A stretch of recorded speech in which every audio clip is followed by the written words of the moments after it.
Okay, welcome to our next unit. So in this unit, I want us to learn how to deal with or do graceful shutdowns. And by graceful shutdown, I simply mean that normally when we want to stop the server, we say Control C, right? And by doing that, a couple things happen. We don't give the server time to clean up. Specifically, what would happen if we have open connections? What happens if the database is doing some processing, running some query? What if the handler is accepting some request or sending some response? If we do Control C, then all of those things will be killed. Doesn't matter that they were in the process. And so that's not something we would want. So what we desire is to be able to gracefully shut down, which means that all these things that are in the process of being completed, we want to give them time to complete before shutting down the server. And that's what we mean by a graceful shutdown. So before we jump into graceful shutdowns, I want us to have a look at the idea of signals, since we will be using signals to achieve that end result. So as you know, when my server is running, I could send a signal to tell the server to stop by doing Control C on my keyboard. So my server is essentially a running program, which we refer to as a process. And so if I want to see what ID the operating system gave my server, I could simply use the grep command with the -l option and API, which is the name of my server, right? Okay, and it tells me that it has an ID of 8119, so it's 4 digits.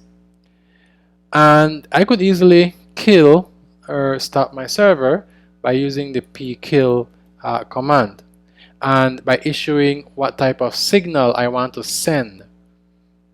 Okay, so I will say sig kill, and I want to apply that to the API process, right? This one. And so you'll notice that when I click back here, that my server has stopped and it was issued a signal killed. Okay, so let me restart my server.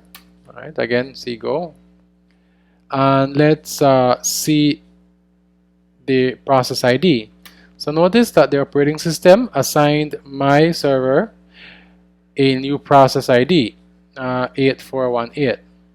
Now let's go ahead and let's stop my server again, but this time I'm going to use another signal.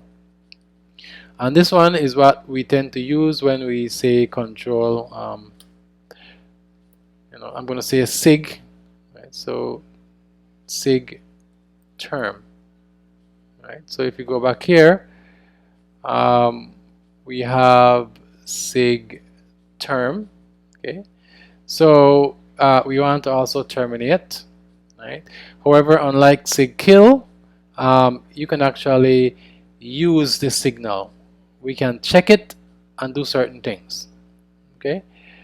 And we'll talk about that later. So if we say sig term, right, we notice that my server has stopped and it now has signal terminated. All right, so different signals that we can send to our server. Some of them we can manipulate and some of them we can't. For example, the sig kill command, there's nothing I can do about it.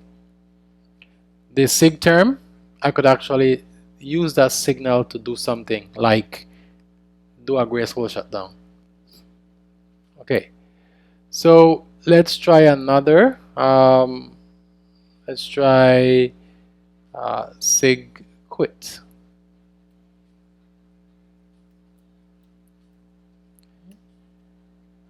My server has stopped, and notice with sig quit, it actually gives me the stack trace. Okay, the stack trace, contents of the stack. Alright, start my server again.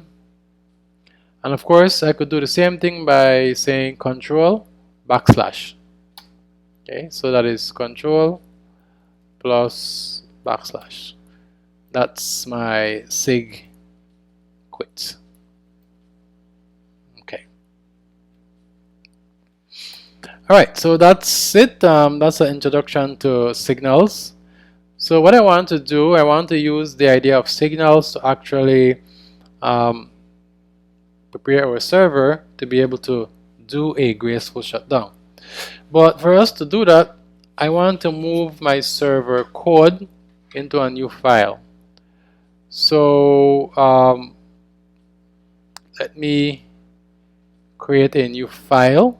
So let's just say touch cmd /API /server.go.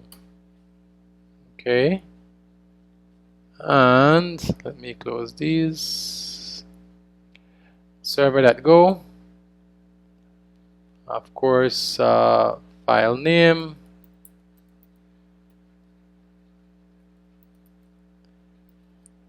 cmd /API /server.go, and this is package main. Alright, so I will leave this here, the video here. In the next video, we will move our server code from main and put it into our server.go file. I'll see you in that next lesson.